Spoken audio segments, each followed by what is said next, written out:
पश्चिम बंगाल चुनाव को लेकर बीजेपी ने प्रत्याशियों की तीसरी सूची जारी कर दी है।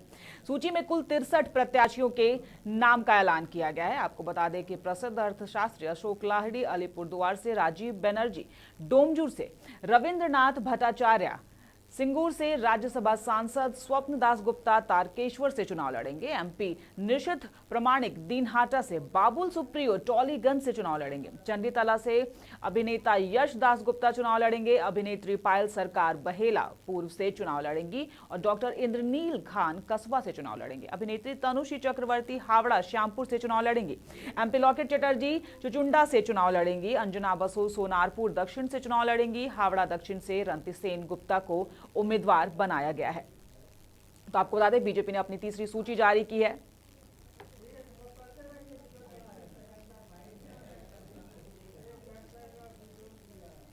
ने उनके नाम का अनुमोदन किया है। माननीय प्रधानमंत्री जी के नेतृत्व में गांव, गरीब, किसान सब लोग खुशहाल हैं, प्रसन्न हैं और सभी माननीय प्रधानमंत्री जी के नेतृत्व में भारतीय जनता पार्टी को वोट देना चाह रहे हैं और देंगे भी। तो श्री बाबुल सुप्रियो जी जो केंद्रीय मंत्री हैं वह चुनाव लड़ेंगे टालीगंज से। तारकेश्वर, अलीपुरद्वार। हमने आपको आज तमिलनाडु, केरल और असम, पश्चिम बंगाल के नामों की घोषणा की है। जो केंद्रीय चुनाव समिति ने उनके नाम का अनुमोदन किया है। माननीय प्रधानमंत्री जी के नेतृत्व में गांव, गरीब, किसान सब लोग खुशहाल हैं, प्रसन्न हैं और सब। बीजेपी ने अपनी तीसरी सूची जारी कर दी है जिसमें 63 उम्मीदवारों के नाम की घोषणा की गई है। कई उम्मीदवार हैं। आपको बता दें कि हावड़ा दक्षिण से रंती सेन गुप्ता को उम्मीदवार बनाया गया। प्रसिद्ध अर्थशास्त्री अशोक लाहिड़ी अलीपुरद्वार से, राजीव बनर्जी डोमजूर से चुनाव लड़ेंगे। रविंद्रनाथ भट्टाचार्य सिंगूर से, राज्यसभा सांसद स्वप्न दास गुप्ता तारकेश्वर से चुनाव लड़ेंगे। एमपी निशित प्रमाणिक दीनहाटा से, बाबुल सुप्रियो के टॉलीगंज से चुनाव लड़ने की घोषणा जो है वो की गई है।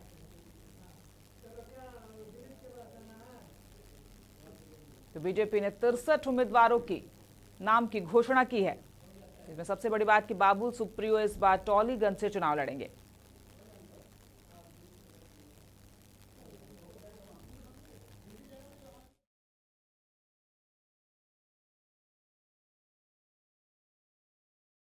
बीजेपी ने आज अपनी तीसरी सूची जारी की जिसमें 63 उम्मीदवारों के नाम की घोषणा की गई है।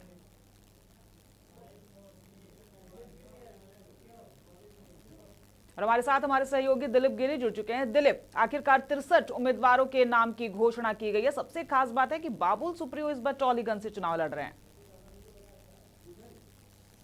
बिल्कुल, आपने सही कहा कि भारतीय जनता पार्टी की उम्मीदवारों की जो दूसरी सूची जारी हुई है बेहद महत्वपूर्ण है और कई चौंकाने वाले नाम इसमें सामने आ रहे हैं जो कि विधानसभा चुनाव लड़ेंगे। सबसे पहला नाम आता है बाबुल सुप्रियो का, जो कि केंद्रीय मंत्री हैं और आसनसोल से सांसद भी हैं। उनको भी इस बार पार्टी ने विधानसभा चुनाव लड़ाने का फैसला किया और वो टॉलीगंज से लड़ रहे हैं। दूसरा नाम है रविंद्रनाथ भट्टाचार्य, जो कि सिंगूर से तृणमूल कांग्रेस के विधायक थे और इस बार उनको टीएमसी ने टिकट नहीं दिया था, जिनको भारतीय जनता पार्टी ने अपना उम्मीदवार बनाया है। दूसरा जो बड़ा नाम है उसमें स्वप्न दास गुप्ता, जो राज्यसभा सांसद हैं, उनको भी तारकेश्वर से चुनाव लड़ाने की जो भारतीय जनता पार्टी है चुनाव लड़ा रही है और ये दोनों ही सीट हुगली जिले में पड़ता है। तीसरा जो बड़ा नाम है निशित प्रमाणिक, जो कूच बिहार से लोकसभा के सांसद हैं, इनको भी इस बार विधानसभा का चुनाव लड़ाया जा रहा है दीनहाटा सीट से। उसके बाद जो नाम है यश दास गुप्ता, ये टॉलीवुड के हीरो हैं और कुछ दिन पहले ही पार्टी में ज्वाइन की हैं। और एक जो बड़ा नाम है इसमें रंती देव सेन गुप्ता, जो लोकसभा से हावड़ा लोकसभा सीट से चुनाव लड़े थे और इनको दक्षिण हावड़ा से इस बार चुनाव लड़ाया जा रहा है। और साथ ही राजीव बनर्जी को उनके पुराने ही सीट पे यानी डोमजूर से ही चुनाव लड़ाया जा रहा है। यानी आप कह सकते हैं कि तृणमूल कांग्रेस से जो लोग भी भारतीय जनता पार्टी में आए थे उनमें से अधिकतर लोगों को उनके पुराने सीट पर ही लड़ाया जा रहा है। जैसे उत्तर पारा से प्रवीर घोषाल को लड़ाया जा रहा है, ये भी 2 महीना पहले ही तृणमूल कांग्रेस छोड़कर के भारतीय जनता पार्टी में शामिल हुए थे। तो आप कुल मिलाकर के यह कह सकते हैं कि जो केंद्रीय नेतृत्व में या जो सांसद थे, इतना ही नहीं, पार्टी की जो राज्य की महासचिव हैं और हुगली की सांसद लॉकेट चटर्जी भी, जो कि हुगली में कृषि आंदोलन को लेकर के सिंगूर के बाद पिछले लोकसभा चुनाव में बड़ी लड़ाई लड़ी थी और उन्होंने जीत हासिल की थी। उनको भी हुगली के एक सीट से लड़ाया जा रहा है जिसका नाम चूचूड़ा है और वहां से उनको उम्मीदवार बनाया गया है। तो आप कह सकते हैं कि कई ऐसे नाम जो लोकसभा सांसद भी है उनको भी चुनाव लड़ाया जा रहा है विधानसभा का। तो बीजेपी एक स्पष्ट तौर पे एक सोची समझी रणनीति के तहत मतलब क्या लगता इस है चुनाव को आपको लड़ रही है। कि बीजेपी ने उम्मीदवार तो नए उतारे हैं, लेकिन बीजेपी सीटों के साथ कोई छेड़छाड़ नहीं करना चाहती, क्योंकि जिस तरह से आपने कहा कि जितने भी उम्मीदवार टीएमसी से बीजेपी में शामिल हुए, सीटों से छेड़छाड़ बीजेपी ने नहीं की है। ये सबसे बड़ी महत्वपूर्ण बात है। इस पूरे राजनीतिक चर्चा पे इसके लिए हम चलेंगे न्यूज रूम में और अपने स्थानीय संपादक तारकेश्वर मिश्रा से इस पूरे लिस्ट पे राजनीतिक समीकरण क्या हो सकती है समझने की कोशिश करेंगे, क्योंकि सबसे बड़ी बात है कि 3-3 लोकसभा के सांसद, एक राज्यसभा के सांसद को विधानसभा चुनाव लड़ाया जा रहा है। तो इसके पीछे क्या कारण है, सीधे चलते हैं हम न्यूज रूम में और बात करेंगे इस पूरे मामले पे कि ऐसा क्या है कि बीजेपी ने ऐसी रणनीति ली और जो सिटिंग लोकसभा के सांसद है उनको उम्मीदवार बनाया। तारकेश्वर जी, एक बात बताइए कि बीजेपी ने जो अपने दूसरे सूची जारी की है उम्मीदवारों की, उसमें 3-3 लोकसभा सांसदों को टिकट दिया गया है, एक राज्यसभा सांसद को दिया गया। ऐसी क्या रणनीति है? नहीं, बिल्कुल दिलीप जी, आप जो बता रहे हैं वास्तव में ये लिस्ट हमारे हाथ में है और ये लिस्ट अपने आप में ये बता रहा है कि जैसे बीजेपी ने दावा किया है, खासकर जो हमारे गृह मंत्री ने जो दावा किया कि हमको बंगाल में 200 प्लस सीटें जीतनी है, इस रणनीति के तहत ये कहीं भी कोई कोर कसर छोड़ना नहीं चाह रहे हैं। और अपने लाइव 7 के दर्शकों को मैं बताना चाहूंगा, ये पहली बार मैं ये चूंकि एक खुफिया रिपोर्ट थी कि जो नंदीग्राम में ममता जी पर जो हमले की घटना या जैसी भी दुर्घटना हो, उसके बाद एक कोर कमेटी की मीटिंग हुई थी तृणमूल की कि ममता जी को हम लोग टालीगंज सीट से उतारेंगे और वहां जो उनका कैंडिडेट है वो विड्रॉ कर लेंगे। अभी वो नॉमिनेशन वहां हुआ नहीं है। ऐसे में ये जो है हमारे बाबुल सुप्रियो जो केंद्रीय मंत्री हैं उनको टालीगंज से उतार दिया जाना, इसका मतलब कहीं ना कहीं ममता जी को घेरने की पूरी कोशिश की गई है।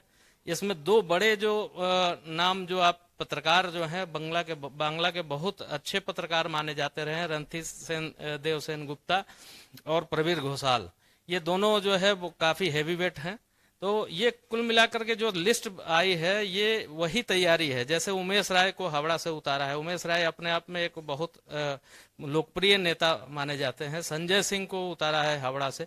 तो ये जो लिस्ट हम लोग जो देख रहे हैं ये पूरी रणनीति वही है कि जो हमारे बीजेपी के नेतृत्व ने यहाँ दावा किया था कि हम हर सीट पर कड़ी फाइट देंगे और 200 से ज्यादा सीटें जीतेंगे। जी बिल्कुल, आपने सही कहा कि जो उम्मीदवार, जिन उम्मीदवारों का नाम यहाँ लिया गया, खास करके एक बात और है कि इस बार जो सूची जारी की गई है उनमें हिंदी भाषी बहुल जो इलाका है वहां से हिंदी भाषी उम्मीदवार को ही उतारा गया। जैसे उत्तर हावड़ा, मध्य हावड़ा, इन दोनों जगह से उत्तर हावड़ा से उमेश राय को, मध्य हावड़ा से संजय सिंह को उतारा गया। एक और सीट है सिंगूर, जो पश्चिम बंगाल में सत्ता परिवर्तन का केंद्र बिंदु रहा था नंदीग्राम से, वहां से रविन्द्रनाथ भट्टाचार्य जो कि सीनियर शिक्षक भी हैं और पिछली बार तृणमूल कांग्रेस के टिकट से जीते थे, विधायक थे, सिटिंग विधायक है, लेकिन लंबे समय से पार्टी में उपेक्षित थे। सिंगूर आंदोलन उनकी बड़ी भूमिका थी। इस बार भारतीय जनता पार्टी ने उनको टिकट दिया, इसका क्या प्रभाव पड़ेगा हुगली में? नहीं, बिल्कुल, सिर्फ हुगली ही नहीं, देखिए हम लोग जो मानते हैं कि जो ममता बनर्जी एक अग्नि कन्या के रूप में यहाँ बंगाल में स्थापित होकर 2011 में सत्ता में आई, उसके पीछे नंदीग्राम और सिंगूर ये दो आंदोलन थे जिनकी वजह से वो सत्ता में आई।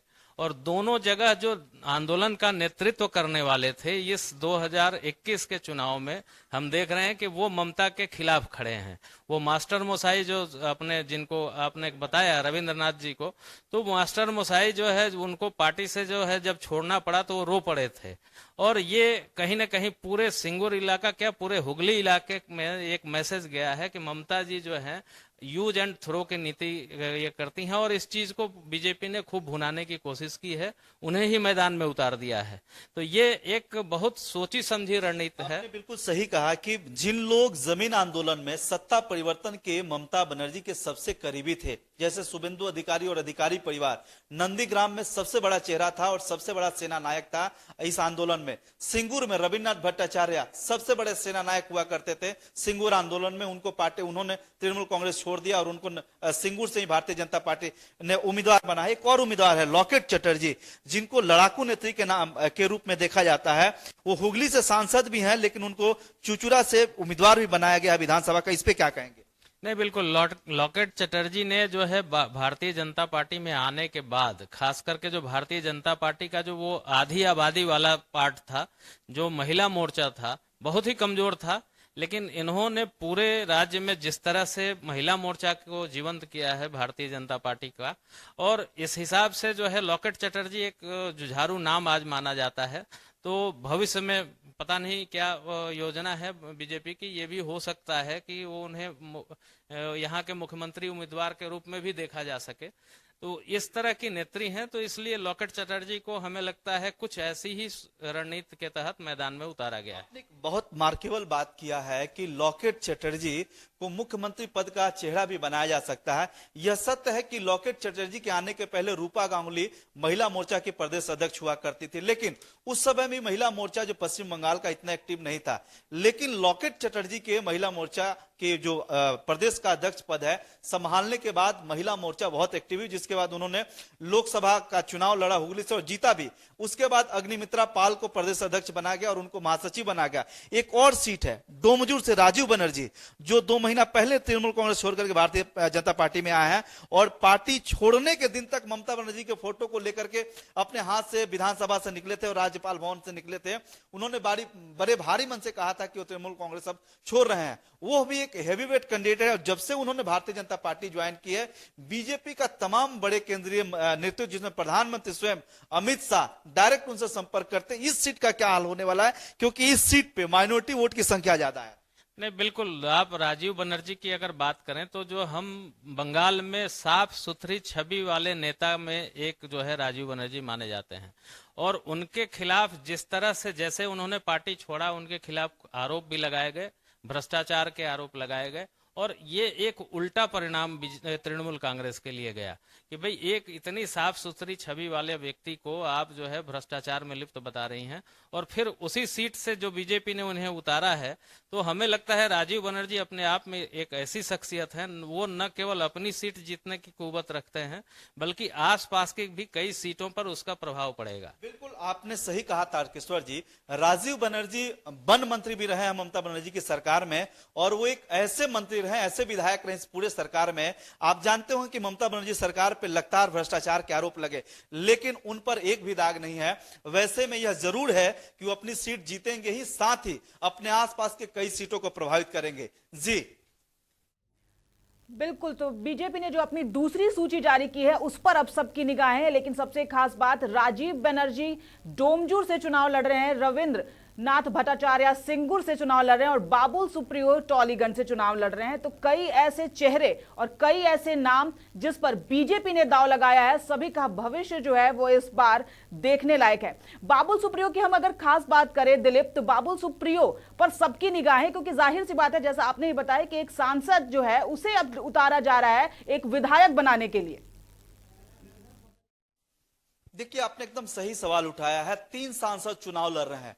निश्चित प्रमाणिक भी जो कूच बिहार से लोकसभा के सांसद हैं, लॉकेट चटर्जी हुगली से लोकसभा के सांसद हैं, और बाबुल सुप्रियो आसनसोल से। लेकिन बाबुल सुप्रियो का जिक्र इसलिए भी करना महत्वपूर्ण है कि जब पहली बार लोकसभा चुनाव लड़े थे आसनसोल में, उनके प्रतिद्वंदी हुआ करते थे विधानसभा में ही जितेंद्र तिवारी। उस समय आसनसोल जिला के अध्यक्ष हुआ करते थे, आसनसोल म्युनिसिपैलिटी कॉर्पोरेशन के मेयर हुआ करते थे, और पांडेश्वर से विधायक भी हुआ करते थे। उन्होंने कई तरह के हमले करवाए थे, और इन दिनों वही जितेंद्र तिवारी भारतीय जनता पार्टी में शामिल हो गए हैं। लेकिन पार्टी में शामिल होने के पहले भी कई तरह के नाट्यक्रम हुए थे। एक सवाल जरूर उठता है कि कहीं ना कहीं बाबुल सुप्रियो को आसनसोल से साइड लाइन करके जितेंद्र तिवारी को आगे बढ़ाने की रणनीति तो नहीं है पार्टी की। इस पर चर्चा करेंगे तारकेश्वर जी से। क्या लगता है तारकेश्वर जी कि आसनसोल से बाबुल सुप्रियो को टॉलीगंज भेजना, चुनाव लड़ाना, कहीं ना कहीं जितेंद्र तिवारी को आगे करने की कोशिश तो नहीं है? ये देखिए, पार्टी की रणनीति अपनी जो भी हो सकती है, लेकिन मैंने जो आपको एक बिल्कुल जो सटीक जानकारी दी कि ये एक गोपनीय जानकारी थी, कोर कमेटी की मीटिंग में चर्चा हो चुकी थी कि ममता जी को वापस जो है हम लोग सेफ सीट में लेके आए, और वो सेफ सीट माना जा रहा था टालीगंज। तो वो टालीगंज पर चर्चा हुई थी सिर्फ, और हमें आश्चर्य, ये लिस्ट देख के वास्तव में आश्चर्य हुआ कि अचानक जो है वहां बाबुल सुप्रियो एक हैवी वेट को उतारा गया। तो ये समझ में आ रहा है कहीं न कहीं ममता जी को घेरने की कोशिश ज्यादा है। बस बनिस्पत जो है वो, आप जो अगर आसनसोल की राजनीति की बात करें उसकी तुलना में हमें ज्यादा ये सही लग रहा है कि ममता जी को टालीगंज में घेरने की ये कोशिश के तहत बाबुल सुप्रियो को यहाँ लाया गया। बिल्कुल आपने सही कहा तारकेश्वर जी, क्योंकि ममता बनर्जी जब अपने उम्मीदवारों के नामों की घोषणा कर रही थी, अपना नाम नंदीग्राम से घोषणा करने के बाद उन्होंने एक मार्केबल बात कहा था कि मैं टॉलीगंज से भी चुनाव लड़ सकती हूं। और जैसे ही उनके नामों की घोषणा हुई, शुभेंदु अधिकारी ने उनको चैलेंज किया था कि 50,000 से अधिक वोटों से उनको चुनाव हराऊंगी। लेकिन नामांकन के साथ जिस तरह से ममता बनर्जी के साथ दुर्घटना हुआ और इस पूरे मामले को लेकर के जिस तरह से राजनीतिक छींटाकशी हुई, उसके बाद शुभेंदु अधिकारी ने एक बार फिर से चैलेंज किया कि 50,000 से अधिक वोटों से हराऊंगा। तो कहीं ना कहीं ममता बनर्जी के लिए एक बड़ी चुनौती थी, और इस बात को ध्यान में रखते हुए ही शायद ममता बनर्जी ने एक सेफ जोन खेलने की कोशिश की है। और बीजेपी को यह लगता है कि अगर ममता बनर्जी चुनाव लड़ेंगी तो टॉलीगंज से चुनाव लड़ेंगी, तो बाबुल सुप्रियो को देखते हुए क्या टॉलीगंज से चुनाव लड़ाया जा रहा है कि अगर ममता बनर्जी ने लास्ट मोमेंट पे अपना फैसला बदल लिया तब क्या बाबुल सुप्रियो ममता बनर्जी को टक्कर देंगे? यानी एक तरफ शुभेंदु अधिकारी और एक तरफ बाबुल सुप्रियो। बिल्कुल यही भारतीय जनता पार्टी की रणनीति रही होगी, शायद यही कारण है कि बाबुल सुप्रियो को। दूसरा बात यह है कि बाबुल सुप्रियो लगातार जिस तरीके से पिछले लोकसभा चुनाव यानी 2014, 2019 में सबसे मुखर होकर के अगर मुख्यमंत्री का कोई बीजेपी का बड़ा नेता विरोध किया था तो वो बाबुल सुप्रियो ही थे। पिछले लोकसभा चुनाव में उन पर हमला भी हुआ था आसनसोल जमुड़िया इलाके में, जहां से जितेंद्र तिवारी तृणमूल छोड़ करके भारतीय जनता पार्टी में आया है। तो एक सवाल जरूर बनता है, या एक रणनीति जरूर है पार्टी की कि कैसे नेता को उतारा जाए कि किसी भी परिस्थिति में अगर ममता बनर्जी नंदीग्राम छोड़ करके टॉलीगंज से चुनाव लड़ते हैं तो उनके सामने एक बड़ा चुनौती, कोई बड़ा कैंडिडेट हो जो उनको बड़ी चुनौती दे सके। तो वैसे में बाबुल सुप्रियो को उम्मीदवार बनाया गया वहां से। जी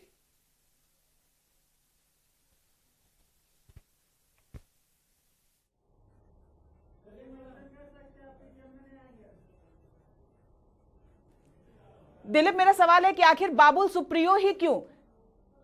क्या बीजेपी के पास और कोई ऐसा मजबूत चेहरा नहीं? क्यों जरूरत पड़ रही है बाबुल सुप्रियो को आसनसोल से टॉलीगंज में शिफ्ट करने की? बाबुल सुप्रियो लोकसभा के सांसद है और टॉलीगंज से विधायक का टिकट देने के पीछे एक कारण यह भी है कि जिस तरह से नंदीग्राम में शुभेंदु अधिकारी मुख्यमंत्री ममता बनर्जी को एक कड़ी चुनौती दे रहे हैं, और अंदेशा ऐसी भी है कि ममता बनर्जी इस शर्त के साथ या कोई भी बड़ा नेता या शर्त नहीं लगा सकता है कि मुख्यमंत्री ममता बनर्जी नंदीग्राम सीट से जीत ही जाएंगी। अगर जीतती भी है तो जीत का मार्जिन बहुत कम होगा। शायद यह एक कारण है और सबको इस बात का अंदेशा भी है। हालांकि जब नतीजे आएंगे तो यह स्पष्ट होगा कि नतीजे क्या है, कौन जीता है, क्या कौन हारा है और कितने वोटों के मार्जिन से जीत हार हुई है। लेकिन इस बात को लेकर के संशय है, जिस दिन ममता बनर्जी ने उम्मीदवारों के नामों की घोषणा की थी उस दिन उन्होंने मार्केबल बात कहा था, और जिस आत्मविश्वास के साथ शुभेंदु अधिकारी ममता बनर्जी को चैलेंज कर रहे हैं कि 50,000 से अधिक वोटों के साथ उनको हराएंगे नंदीग्राम से। दूसरी बात यह है कि ममता बनर्जी ने एक बहिरागत मतलब बाहरी लोगों का मुद्दा उठाने की जो कोशिश की थी, जैसे ही ममता बनर्जी ने नंदीग्राम से चुनाव लड़ने की घोषणा की और जहां पे नंदीग्राम में ममता बनर्जी के ठहरने की व्यवस्था की गई है, उस पूरे इलाके में शुभेंदु अधिकारी के पक्ष में बैनर और पोस्टर देखने को मिले तृणमूल कांग्रेस से अधिक, जहां पे ममता बनर्जी खुद ठहरी है। तो इस ऐसे में एक चैलेंज जरूर है ममता बनर्जी के सामने। सभी पोस्टर बैनरों में यह लिखा हुआ था कि नंदीग्राम के लोग जो हैं घोरे छेले भूमिपुत्रो यानी लोकल लड़का चाहिए, यानी शुभेंदु अधिकारी को चाहते हैं। तो कहीं ना कहीं शुभेंदु अधिकारी ममता बनर्जी को एक बड़ी चुनौती दे रहे हैं। तो यह भी एक रणनीति हो सकती है कि अगर किसी भी परिस्थिति के कारण ममता बनर्जी अगर टॉलीगंज शिफ्ट होती हैं तो आपको बाबुल सुप्रियो एक ऐसे नेता है और सांसद हैं जिनकी छवि जो है लगातार जब से उन्होंने भारतीय जनता पार्टी ज्वाइन की, सांसद बनने के बाद मुखर होकर के ममता बनर्जी का विरोध करते रहे। और वैसी स्थिति में टॉलीगंज का जो सीट है, टॉलीगंज भवानीपुर, हम लगातार बात कर रहे हैं कि बीजेपी ने आज अपनी दूसरी सूची जारी की है और उसमें 63 उम्मीदवारों के नाम की घोषणा की है। हमारे साथ हमारे सहयोगी दिलीप गिरी जुड़े हुए हैं। दिलीप, अगर इन 63 उम्मीदवारों की बात करें तो उसमें कितने युवा चेहरे हैं, क्योंकि बीजेपी लगातार युवा नेतृत्व पर ज्यादा जोर देती है। देखिए, भारतीय जनता पार्टी ने अपनी जो दूसरी सूची जारी की है, ऑलमोस्ट अधिकतर युवा चेहरों को ही इसमें उम्मीदवार के रूप में टिकट दिया है, जिनमें कई टॉलीवुड के सितारे भी हैं, जिनमें आप पायल सरकार, तनुश्री, लॉकेट चटर्जी भी आप मान सकते हैं, उमेश राय, निश्चित प्रमाणिक, ऐसे तमाम चेहरे जो हैं जो युवा चेहरे हैं। और एक कोशिश की गई है भारतीय जनता पार्टी की तरफ से, जो वरिष्ठ नेता है, जो पुराने नेता है, जो अनुभवी नेता है, उनके साथ युवा नेताओं की एक मेल बैठाई जाए और कहीं ना कहीं बीजेपी एक मजबूती के साथ इस पूरे चुनाव मैदान में रहना चाहती और तृणमूल कांग्रेस को एक मजबूत टक्कर देना चाहती है। उसी फार्मूले पे उम्मीदवारों का जो चयन किया गया है, बहुत बैलेंस करके, चाहे महिला उम्मीदवार हो या सीनियर लीडर हो या फिर यूथ लीडर हो, इन तमाम को मिला करके एक बेहद सटीक रणनीति के तहत बीजेपी ने कोशिश की है कि कहीं से भी। साथ ही दूसरी बात यह है कि पार्टी ने उम्मीदवारों के नामों का पर फैसला लेने से पहले इस बात का जरूर ख्याल रखा है कि हर उस सीट का ख्याल रखा है जहां पर पार्टी के अंदर भीतरघात होने का डर था, जहां पे स्थानीय बनाम बाहरी उम्मीदवारों का डर था, जहां पे हिंदी भाषी गैर हिंदी भाषी का डर था। इन सभी बातों का ख्याल रखते हुए बेहद सटीक रणनीति के साथ भारतीय जनता पार्टी ने अपने उम्मीदवारों की सूची जारी की है। यानी आप कह सकते हैं मोटे तौर पे कि हर पहलुओं को देखते हुए बीजेपी ने अपने सूची जारी की है। जी, जुड़ने के लिए आपका बहुत बहुत धन्यवाद। तो हम आपको बता दें कि बीजेपी ने अपनी दूसरी सूची जो है वो जारी कर दी है। 63 उम्मीदवारों के नाम की बीजेपी ने घोषणा की है, जिसमें ज्यादातर चेहरे जो हैं वो युवा चेहरे हैं। बीजेपी ने युवाओं पर इस बार भरोसा दिखाया है, क्योंकि बीजेपी जो है लगातार कहीं भी अगर चुनाव होता है और बीजेपी अपने प्रत्याशी उतारती है तो युवा नेतृत्व पर बीजेपी ज्यादा जोर देती है। और हमारे सहयोगी बैजू जुड़ चुके हैं। बैजू, बीजेपी ने 63 उम्मीदवारों के नाम की आखिरकार घोषणा की है और सबसे बड़ी बात यह है कि ज्यादातर चेहरे जो हैं वो युवा चेहरे हैं इस बार। कीर्ति, देखिए जी, भाजपा इस बार एक मिशन के तहत जो है चुनाव लड़ रही है कि बंगाल में परिवर्तन के नारे के साथ में जो है बंगाल की सत्ता पर जो है कब्जा करना चाहती है भाजपा। और यही वजह है कि भाजपा अपने उम्मीदवारों के चयन के मामले में जो है कदम फूंक फूंक कर रख रही है। हमने देखा कि तृणमूल कांग्रेस ने अपने उम्मीदवारों की तालिका बहुत पहले ही प्रकाशित कर दिया था। उसके बाद हमने देखा कि जो संयुक्त मोर्चा, वामपंथी कांग्रेस और इंडियन सेकुलर फ्रंट, उनके भी उम्मीदवारों के नाम की घोषणा हो गई थी। लेकिन भाजपा ने अपने उम्मीदवारों के नाम की जो घोषणा है वो आस्ते आस्ते कर रहे हैं, चरणबद्ध तरीके से कर रहे हैं। और मैं आपको बता दूं कि अभी भी उत्तर बंगाल में जो 54 सीटें हैं उसके लिए भाजपा ने अपने उम्मीदवारों के नाम की घोषणा नहीं की है। और मैं आपको बता दूं कि उम्मीदवार के चयन को लेकर जो है जिला स्तर से लेकर राज्य स्तर और केंद्र स्तर तक जो है जो काफ़ी विचार विमर्श चल रहा है कि कैसा कैंडिडेट उतारा जाए ताकि तृणमूल कांग्रेस को टक्कर दी जा सके। और हमने देखा है कि भाजपा के अंदर में नए और पुराने जो लोग हैं उनके बीच में भी कहीं न कहीं मतविरोध बना हुआ है टिकट को लेकर, उम्मीदवारी को लेकर। अगर हम बात करें सिलीगुड़ी की, तो सिलीगुड़ी में बहुत ऐसे चेहरे हैं भाजपा के जिन्होंने बरसों से पार्टी के लिए काम किया है। लेकिन अब जो सामने जो बात आ रही है, एक नया चेहरा जो सीपीएम से शंकर घोष जो पार्टी में शामिल हुए हैं, 2-3 दिन पहले ही शामिल हुए हैं, उनका नाम आ रहा है कि वह भाजपा के उम्मीदवार हो सकते हैं। तो ऐसे में क्या भाजपा के जो पुराने जो कार्यकर्ता हैं या पुराने जो लीडर हैं, क्या शंकर घोष को अपना उम्मीदवार मानेंगे? ये एक बहुत बड़ा सवाल है। ऐसा ही कई जिले हैं जहां पर जो नए चेहरे को भाजपा ला सकती है, लेकिन इसे लेकर भाजपा के अंदर में हो सकता है कि जो कार्यकर्ता सालों से काम कर रहे हैं उनके अंदर में नाराजगी देखी जा सकती है। कीर्ति, किसी को इस बार निराश नहीं कर रही है। जितने लोग टीएमसी छोड़कर बीजेपी में शामिल हो रहे हैं या फिर अन्य दलों को छोड़कर बीजेपी में शामिल हो रहे हैं, बीजेपी सबको अपना प्रत्याशी बना रही है, किसी को भी निराश नहीं कर रही है। जैसे अभिनेत्री तनुश्री की अगर हम बात करें तो हावड़ा श्यामपुर से उन्हें टिकट दिया गया है। ये तो बहुत बार ऐसा देखा जाता है कि लोग पार्टी में शामिल होते हैं लेकिन सिर्फ कार्यकर्ता तक ही सीमित रह जाते हैं। कीर्ति देखिए, मैं दक्षिण बंगाल की बात नहीं कर रहा हूं, मैं अभी उत्तर बंगाल की बात कर रहा हूं, और जहां पर बहुत ज्यादा तृणमूल कांग्रेस से बड़े चेहरे जो है भाजपा में शामिल नहीं हुए। अगर हम कुछ बिहार की बात करें तो मिहिर गोस्वामी जो बहुत बड़ा चेहरा था जो भाजपा में शामिल हुए हैं, तो उनको टिकट मिलना निश्चित है। उनके अलावा बहुत बड़ा चेहरा जो है भाजपा में जो शामिल नहीं हुआ उत्तर बंगाल में। 2 दिन पहले जो है सिलीगुड़ी में शंकर घोष जो सीपीएम छोड़ के आए, निश्चित रूप से एक बड़ा चेहरा है, उनको टिकट मिलेगा, मिहिर गोस्वामी को टिकट मिलेगा। लेकिन जो कार्यकर्ता, जो नेता भाजपा के लिए सालों से काम करते आ रहे हैं, हमें लग रहा है कि उत्तर बंगाल में उनको ही ज्यादा सीटों पर खड़ा किया जाएगा, ऐसा हमारा मानना है। बैजू, अगर मुद्दों की बात करें तो आपको क्या लगता है, क्योंकि हर जगह जो जनता है वो चाहती है कि वहां से कोई ना कोई स्थानीय हो ताकि उनकी स्थानीय समस्याओं का समाधान हो सके। बिल्कुल कृति, ये बात सही है कि जो स्थानीय जो कार्यकर्ता हैं, जो स्थानीय समर्थक होते हैं, वो हमेशा चाहते हैं कि स्थानीय लोगों को ही टिकट मिलना चाहिए। अब तृणमूल कांग्रेस ने जो है सिलीगुड़ी सीट पे ओम प्रकाश मिश्रा को खड़ा किया, उसको लेकर जो है तृणमूल कांग्रेस के अंदर आज भी काफ़ी नाराजगी है। आज भी जो है तृणमूल कांग्रेस के 2 नेता दल छोड़ दिए हैं और उन्होंने घोषणा किया है कि हम पार्टी के खिलाफ जाके काम करेंगे, क्योंकि पार्टी ने उनको सम्मान नहीं दिया। तो यही बात है कि जब भी कोई बाहरी कैंडिडेट को थोपा जाता है तो इसे लेकर जो है पार्टी के अंदर में मतविरोध होता है, गुस्सा होना बहुत स्वाभाविक है। लेकिन कहीं न कहीं पार्टी को समझौता भी करना पड़ता है। अगर बहुत ज़्यादा हेवीवेट कैंडिडेट है तो उनको खड़ा भी करना पड़ता है। तो अब कुछ बिहार में मिहिर गोस्वामी का खड़ा होना तय है। अब देखना यह कि सिलीगुड़ी सीट पर क्या शंकर घोष को खड़ा किया जाएगा, ये एक बहुत बड़ा सवाल है। कीर्ति, बैजू, आप लगातार इन सब खबरों पे बने रहते हैं, आपने वहां की जनता से भी बात की है, वहां के जनप्रतिनिधियों से भी आपकी बातचीत होती है। जनता का मन टटोलने पर क्या लगता है आपको, क्या वाकई शंकर घोष उम्मीदवार हो सकते हैं? कीर्ति देखिए, शंकर घोष सीपीएम के बहुत ही मजबूत नेता, हम कह सकते हैं कि युवा नेता हैं, और पिछले 30 सालों से उन्होंने सिलीगुड़ी में राजनीति किया है। उनकी पकड़ बहुत मजबूत है। और सिलीगुड़ी जो विधानसभा जो सीट है, यहाँ पर संयुक्त मोर्चा के जो उम्मीदवार हैं वो है सीपीएम के अशोक भट्टाचार्य, जो वामफ्रंट के समय में बहुत ही मजबूत नेता माने जाते रहे हैं, कई बार मंत्री भी रह चुके हैं, सिलीगुड़ी विधानसभा क्षेत्र के विधायक हैं, सिलीगुड़ी के वो मेयर हैं। तो अशोक भट्टाचार्य जो है बहुत मजबूत कैंडिडेट है, और उनके खिलाफ जो है तृणमूल ने जो है ओम प्रकाश मिश्रा को मैदान में उतारा है।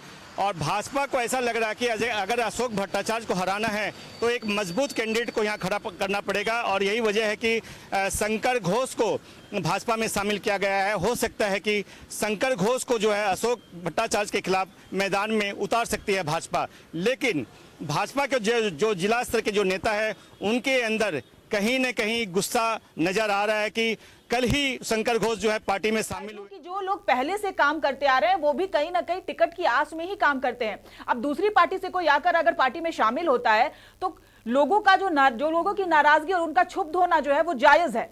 तो क्या इससे फूट नहीं पड़ेगी या दरार नहीं पड़ेगी बीजेपी में?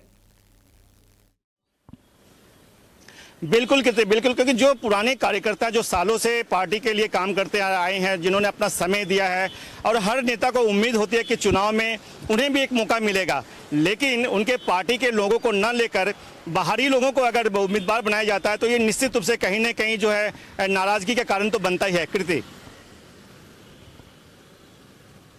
सवाल मेरा और यहाँ पर उठ रहा है कि लगातार हम मुद्दों की बात कर रहे हैं, आप लगातार इस तरह की खबरों को कवर कर रहे हैं।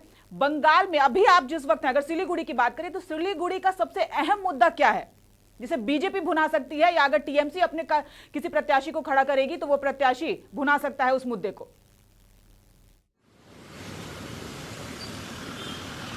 कृति देखो, ये पहला मौका है बंगाल में जब चुनाव से जो है चुनावी मुद्दे गायब हैं, मुद्दों पर तो बात हो ही नहीं रही है।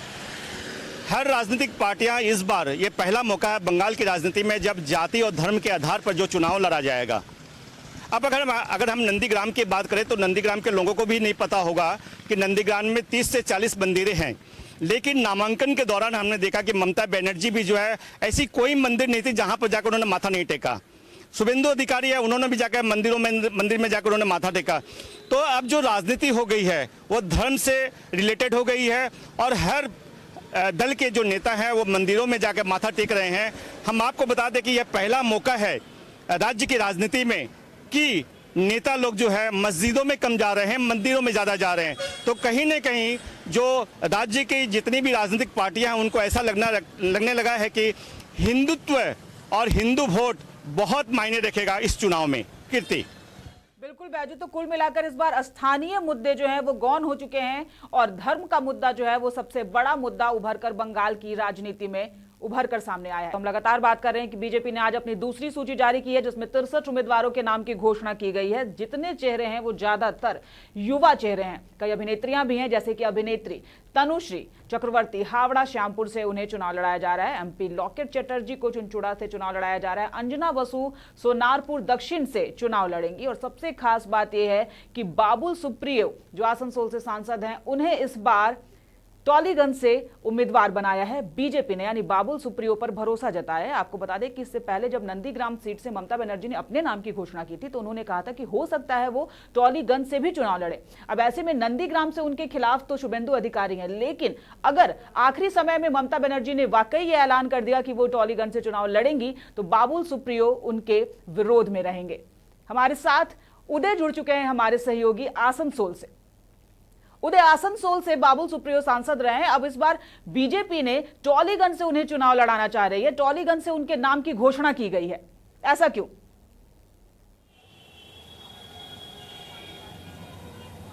देखिए, बाबुल सुप्रियो का आसनसोल ही नहीं पूरे बंगाल में प्रभाव बताया जाता है। 2014 में जब यहाँ चुनाव हुआ था तो वो 2 सांसदों में से ऐसे सांसद थे जो आसनसोल से जीते थे। हालांकि इससे पहले ऐसी उम्मीद नहीं जताई जा रही थी कि वो जीत भी पाएंगे, लेकिन अप्रत्याशित तौर पे उन्होंने लगभग 2 लाख वोटों से यहाँ से जीत हासिल की थी। तो उनके ऊपर कहीं ना कहीं बीजेपी का भरोसा है और उस भरोसे को बलबूते ही उन्हें इस बार वो वहां पे भी अगर ममता बनर्जी का जो किला माना जाता है वहां से लगातार जीतती रही है, अगर वहां से सेंधमारी कर पाती है भाजपा तो ये इसके लिए बड़ी बात होगी। और इसी वजह से जो यहाँ पे बाबुल सुप्रियो है उन पे भरोसा दिखाया गया है। पहले आसनसोल में लगातार 2 बार वो यहाँ से सांसद रहे हैं, उसके बाद अब से उन्हें मौका दिया जा रहा है। मौका देने की वजह सिर्फ एक ही है कि उन पे पूरा जो भरोसा है, बीजेपी का भरोसा बहुत ज्यादा है और युवा चेहरे भी है। यही वजह है कि उन्हें टॉलीगंज से दिया गया है।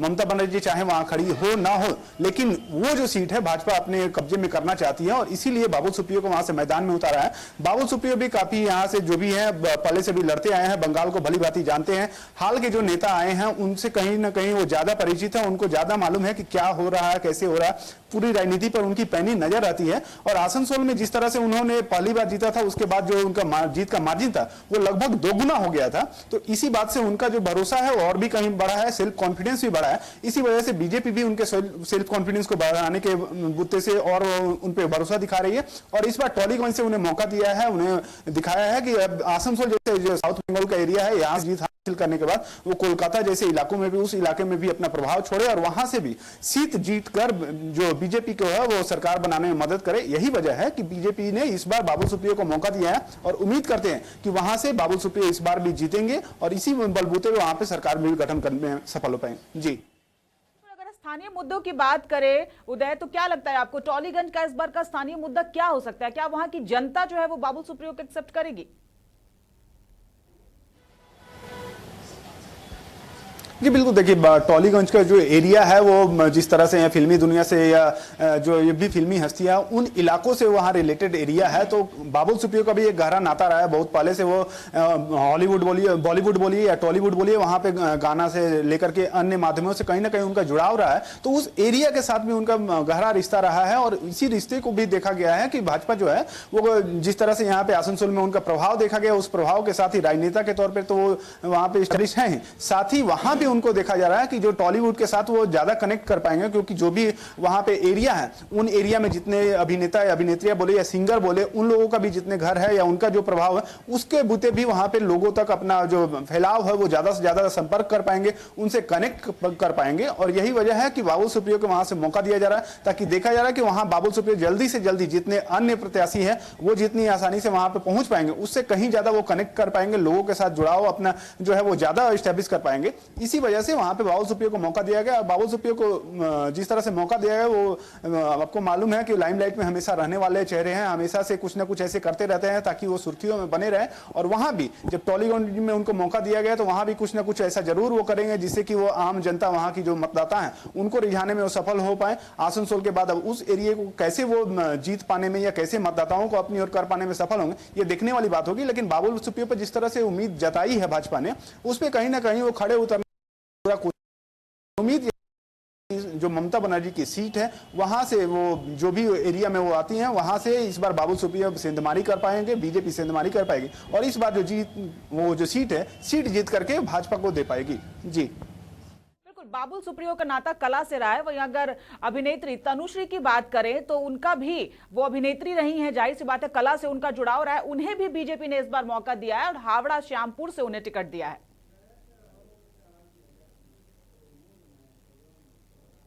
सिर्फ तनुश्री ही नहीं, बाबुल सुप्रियो, लॉकेट चटर्जी, रूपा गांगुली, ऐसे कई चेहरे हैं। इस बार तो मिथुन चक्रवर्ती भी उनके साथ आ गए हैं। कई ऐसे चेहरे हैं जो बॉलीवुड के साथ ही टॉलीवुड के साथ उनका गहरा रिश्ता रहा है। तृणमूल कांग्रेस ने एक और जहां उस तरह के अभिनेताओं को मौका दिया है, सिंगर को मौका दिया है, क्रिकेटरों को मौका दिया है, वही रास्ते पर बीजेपी भी चल रही है। तनुश्री को भी यहाँ से मौका दिया गया है और तनुश्री के साथ ही अन्य जो भी बॉलीवुड या टॉलीवुड के अभिनेता अभिनेत्री हैं उनको मौका देकर के जो आम मतदाता हैं उन पर अब अपना प्रभाव छोड़ने का कोशिश कर रही है। सिर्फ उनके इलाके ही नहीं, उनका जो क्षेत्र है सिर्फ उस पर ही नहीं, बल्कि उनके माध्यम से अन्य जो इलाके हैं वहां भी अपना प्रभाव छोड़ने का प्रयास कर रही है। बीजेपी ये चाहती है कि जो आम उनके नेता हैं वो तो अपना जिस तरह से काम कर रहे हैं और राजनीतिक तौर पे काम करते रहे, साथ ही इन बॉलीवुड या टॉलीवुड के अभिनेताओं को भी उनको यूज किया जा सके, उनके चेहरे का, उनके जो हाव उनको यूज किया जा सकते और मतदाताओं को प्रभावित किया जा सके, ताकि जो 2021 में जो 220 सीटें जीतने का दम्भ बीजेपी भर रही है उसमें वो सफलता हासिल कर पाए, उसमें उसको मदद मिल पाए। यही वजह है कि युवा चेहरों के साथ ही